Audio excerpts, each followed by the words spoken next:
Hey guys, what's going on? Hope you all are doing well today. Elliot here and welcome back to The Fragrance Well. So today we're going to focus on the concept of a fragrance collection overall. In my opinion, there are levels to collections in general. Anything over, let's just say over 5, I think you would basically have some sort of a fragrance collection. You've got a variety of scents to choose from, 5 and up. For me, I would say a practical collection is probably 10 because you can cover all your bases, but you maybe have multiple choices to cover all of your bases based on what you do on a daily basis year over year. After that, let's say you want to have a collection that, basically has more fragrance options or just more stuff to showcase. 25, I would say, is average size collection. 50, in my opinion, if you're not doing content, is probably a good max. Now, you can go over that if you want to. In my opinion, anything over 50, or basically where you're getting to that point where if you have full bottles, at least 100 milliliter for the most part, where you cannot wear all of these fragrances before you pass away. At that point, you're getting to Pokemon status where you're just trying to collect them all. And some people have thousands of bottles, hundreds of bottles. Anything over 50 at that point falls into that category as far as I'm concerned, because you're starting to get into that territory where you just cannot wear all of your fragrances. The only exception to that rule is going to be content creators. We typically are going to have fragrance collections that, if we're being honest, for most of us, is larger than we really want them to be. But in my opinion, I think a practical collection for most guys is going to be somewhere around 10. So we're going to do that in this video today, where I'm basically going to take 10 fragrances out of my collection, and based off of what I think I would want in a collection if I only had 10, I'm going to build a practical collection for myself. Based off what I've got here, I'll admit it's a little bit warm weather heavy, so maybe I'm just kind of still in that summertime mindset. But I feel like I could do this a number of times. So there may be more versions of this video in the future. I might do 2 or 3 practical collection videos. So let's go ahead and get it started. But before we do, as always, please remember to like the video, subscribe to the channel if you haven't already, and please hit that bell icon and enable notifications so you can be notified when I upload new videos. Let's get into it.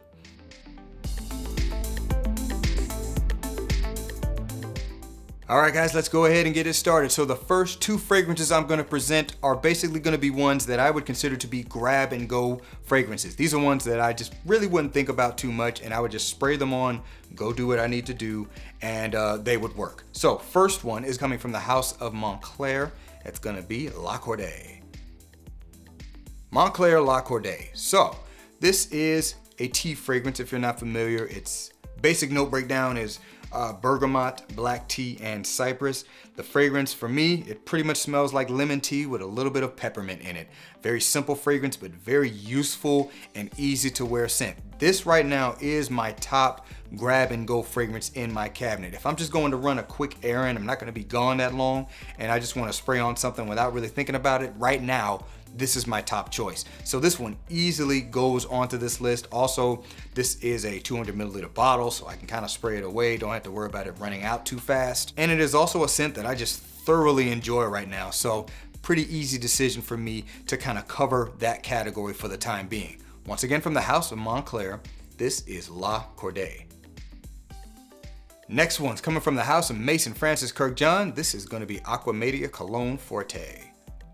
Aqua Cologne Forte from the house of MFK. What's going on with my focus? All right, anyway, you guys saw the bottle. Yeah, this one, also a great grab and go scent. I should have mentioned before though, when I say it's a grab and go fragrance, that doesn't mean it's the only thing I would use it for. It just kind of covers that category. But yeah, this one is basically my second grab and go fragrance that I go for most of the time. Another tea fragrance. I guess tea fragrances are working for that category right now. But yeah, this one is definitely different from the other ones. It's more of a lime-like citrus than it is lemon that it is in La Cordee, and this one is featuring matcha tea, so a different type of tea. Also features a note of fennel, has a really nice musky, dried down, really fresh, really invigorating, really great stuff. Easy to wear, in my opinion. I think you can wear this for anything, which is why it's a really great grab and go fragrance. So it's another one that kind of covers that basis. This one's a little bit more complex, if you will, than La Cordee. So I think that's kind of why it's the second choice for a grab and go, because I would probably use this for other reasons more frequently than La Cordee. But again, like I mentioned, that doesn't mean it's the only reason I have them in the collection. They just kind of really cover that basis. Once again, from the house of Mason Francis Kirkjohn, we have got Aqua, Cologne, Forte. All right, so let's move on. The next two fragrances, these are gonna be the kind of just grab it and works for anything kind of fragrances. Almost blue scent status, if you will. So first up, coming from the house of Louis Vuitton, this is Imagination. Louis Vuitton, Imagination. And this fragrance, you can absolutely use it for anything. It will work for any scenario. May not be the best fragrance for every scenario, but it can work. I just realized I've got a lot of tea fragrances in this list. That wasn't on purpose, but this one also is a little bit of a tea fragrance, but a little bit more going on. Maybe the focus is not completely on tea. There's also a little bit of ginger in this, some Ceylon cinnamons, got a little bit of a spicy profile. There is a lot of ambroxan, especially when the fragrance dries down. It pretty much just smells like ambroxan. This one has a little bit more of a soapiness to it as well, so it has that added character. I believe there's neroli in this. Yeah, I want to say there's neroli in this, but yeah, very amazing smelling scent. And to me, it's a blue fragrance in that you can just use it for anything. You don't really have to think about it, and it can work for every scenario, in my opinion. Once again, from the house of Louis Vuitton, this is Imagination. Next one's coming from the house of Xerjoff. This is 40 Knots. Xerjoff 40 Knots. Now this one, I put it in the blue scent category. It's not really a blue fragrance in terms of the smell, or if I'm being honest, the usage. I would just be okay with kind of using it that way.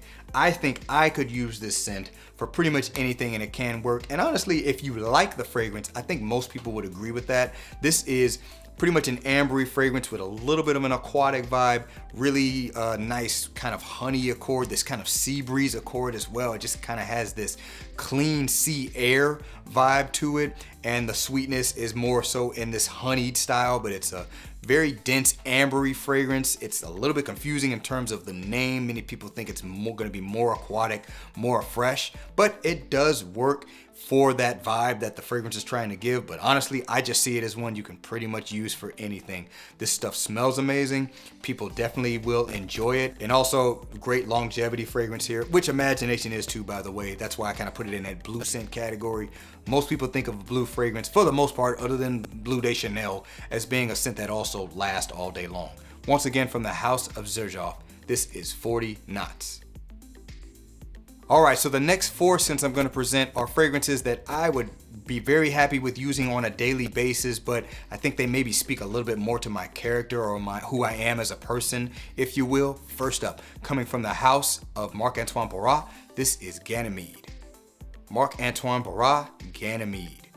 So this one here, I'm sure you guys are familiar with this scent now. I mean, it's not a secret anymore. This is a very interesting and unique fragrance that features these kind of watery like mineralic notes. It has saffron in it, so that gives it a little bit of a spicy element as well as a little bit of a leathery element. It has this dried woodiness overall, very masculine in nature, very gentlemanly. I love this stuff. I would use it for anything. It really just speaks to me as a fragrance. It did ever since I got my nose on it. So naturally, if I'm gonna have a reduced size collection, I gotta have one of my favorites in there, and this one absolutely takes the cake. I love wearing this stuff, and I think it just kind of speaks to my character in a way. Once again, from the house of Marc-Antoine Barras, this is Ganymede. All right, moving on. Next one's coming from the house of Kajal. This is Masa. Kajal Masa. So this one here, latest addition to my, is this the latest? One of the latest additions to my collection. But this one here, I like it because it takes something that I would not consider a daily wear kind of fragrance for me and turns it into one. What do I mean by that? It has fruity notes in it. I would never consider a fragrance that has fruity notes something that I personally would wear on a daily basis, but this one just finds a way to do it. It's basically fruits, kind of in an apple, crispy apple kind of vibe. It doesn't necessarily smell exactly like it. That's just kind of how I think about it. Mixing with a really nice kind of tart and tangy citrus element, and mixes all of that with a really nice leafy patchouli. I don't find the patchouli in this to really be heavily earthy. It's more of a leafy variety. It just kind of lacks that deep earthy feel that sometimes you get from patchouli, but you can definitely smell it in here. And then it mixes it with really nice woods, a little bit of plant resins, I believe, are in this. Ah, man. I really love this stuff. It's still rather new to me. I'm still learning more about it. I'd be curious to see how it comes across once it has had a little bit more time to macerate. But all I know is when I first got my nose on this last year, I knew this was one I eventually wanted to add.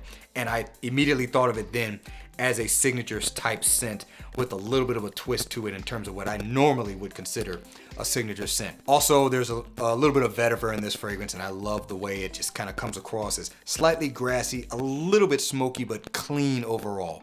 Once again, from the House of Kajal, this is Masa. Moving on, next one's coming from the House of Roja Parfums. This is Isola Blu. Roja Parfums, Isola Blu. I had to include this one. This is my favorite Roja up to this point. I mean, I've only got 4, but you know, they're not cheap, so I'm not really complaining about that. But man, I think this one is outstanding. This is a beautiful citrus fragrance. I get a little bit of a grapefruit and orange flavoring to the citrus, some lemony vibes as well. And then it's just this blend of clean woods and vetiver, making it this super gentlemanly fragrance, but also having this fun vibe to it.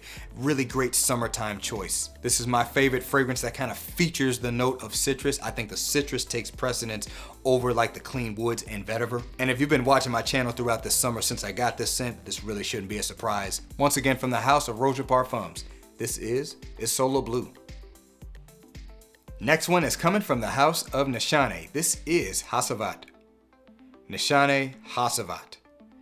If you've been watching my channel for at least a year, this shouldn't be a surprise. This is my most worn fragrance out of my entire collection. The bottle is about at 50% mark. No other bottle even comes close to that. This is juicy pineapple with tangy bergamot and a little bit of jasmine to kind of add this smooth nuance to the heart of the fragrance. But at the heart, it is dried cedar wood and oak moss. And I love this stuff.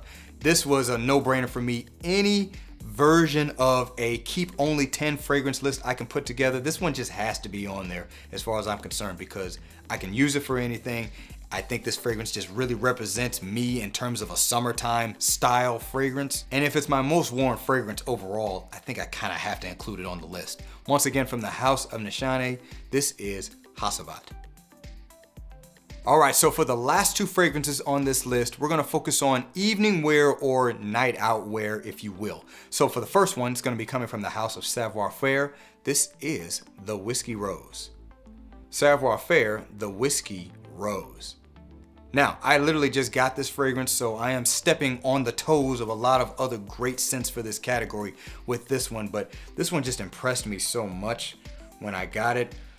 Oh man, it is a drunken rose fragrance, and I love that about it. It has this kind of fine cocktail kind of booziness to it. It's more of a vibe than it is a smell, if that makes sense. The rose in here, there is a little bit of bergamot in here to kind of mix with the rose, almost giving it a watery kind of feel, but it also has the opulent, rich rose texture to it. And then there's some leathery natures to this fragrance. So it's kind of a rose leather fragrance, in my opinion, that is mixing with it. And I am thoroughly impressed with this. I get some oud-like nuances to the fragrance as well, just adding this extra layer of depth to the fragrance. This is a great smelling, great night out fragrance, in my opinion.